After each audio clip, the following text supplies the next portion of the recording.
ശബരിമല സംരക്ഷണ സംഗമത്തിൽ ശ്രീലങ്കൻ സംഘവും മുൻ മന്ത്രി ഡോക്ടർ ഋഷി സെന്തിൽ രാജ് ഉൾപ്പെടെയുള്ള സംഘമാണ് സംഗമത്തിനെത്തിയത്. സർക്കാരിന്റെ ആഗോള അയ്യപ്പ സംഗമത്തിലേക്ക് ക്ഷണം ലഭിച്ചിരുന്നില്ലെന്നും പന്തളം സംഗമത്തിൽ പങ്കെടുക്കാൻ സാധിച്ചത് അയ്യപ്പന്റെ അനുഗ്രഹമാണെന്നും ശ്രീലങ്കൻ സംഘം ജനം ടിവിയോട് പറഞ്ഞു.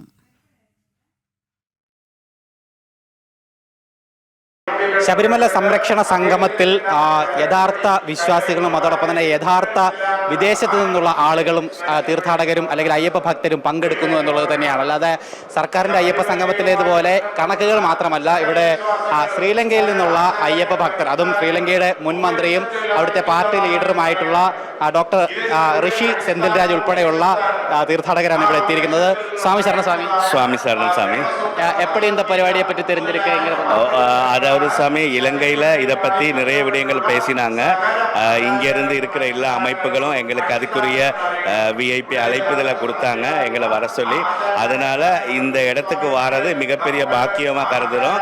இலங்கையிலிருந்து எங்களது மகாகுரு ரவிகுரு சுவாமியும் நாங்களும் வந்து இந்த இடத்துக்கு வந்திருக்கிறோம். ஐயப்பண்ட உரிமையை பாதுகாக்க, ஐயப்பனுக்காக, ஐயப்பண்ட பக்தர்களுக்காக நாங்கள் இந்த இடத்துல வந்திருக்கோம். இதுக்கு முன்னாடி எத்தனை வருஷமாயிட்டு சபரிமலையில் வந்து? ஓகே, எங்களது மகாகுரு ரவிகுரு சாமி வந்து 45 வருடங்களுக்கு மேலதிகமாக சபரிமலை வந்துக்கிட்டு இருக்காங்க.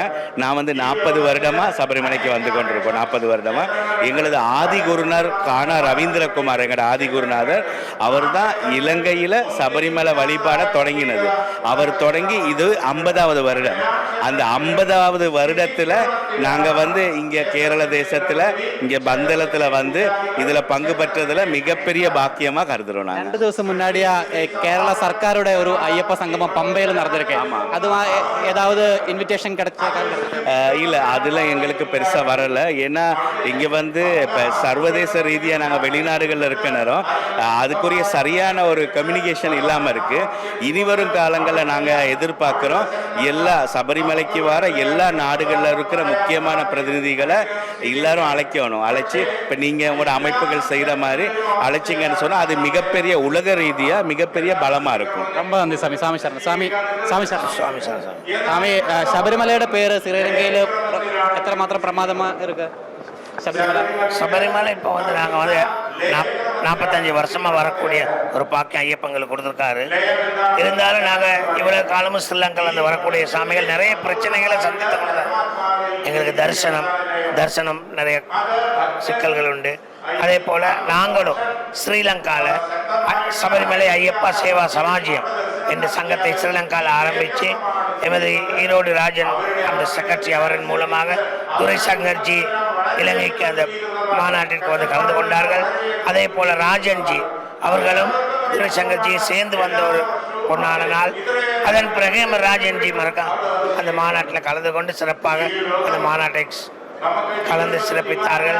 அதே போல் இந்த சபரிமலை தர்ம பணி என்று செய்யக்கூடிய இந்த பந்தள நாட்டில் நாங்கள் இன்று வந்து கலந்து கொண்டதற்கு பெரும் மகிழ்ச்சி அடையும். ஏன்னா நாங்கள் வந்து இன்றைய தினம் எமது மேல் சாந்தி ரிஜி நம்பூதிரி அவர்களின் இல்லத்திலிருந்து அவர்களினூடாக இங்கு வருகை தந்துள்ளோம். அவர்கள் இங்கு வருகை தந்துள்ளார்கள். அவர்களுக்கு நன்றி செலுத்துவதோடு இன்று இந்த சேவைதனை செய்யக்கூடிய தர்மசாஸ்திர பணியினை உங்களின் மூலமாக நாம் கண்டு மகிழ்வடைகின்றோம். സ്വാമി ശരണം. ரொம்ப നന്ദി സ്വാമി. എന്തായാലും ശ്രീലങ്കയിൽ നിന്നുള്ള പ്രതിനിധികളാണ്. അദ്ദേഹം മുൻ മന്ത്രി ഉൾപ്പെടെയുള്ള ആളുകളാണ് ശബരിമല സംരക്ഷണ സംഗമത്തിൽ പങ്കെടുക്കുന്നതിന് വേണ്ടിയിട്ട് പന്തളത്ത് എത്തിച്ചേർന്നിരിക്കുന്നത്. എന്തായാലും യഥാർത്ഥ അയ്യപ്പ ഭക്തരാൽ സമൃദ്ധമാണ്, സമ്പന്നമാണ് ശബരിമല സംരക്ഷണ സംഗമത്തിന്റെ വേദിയും സദസ്സും എന്നത് വ്യക്തമാണ്.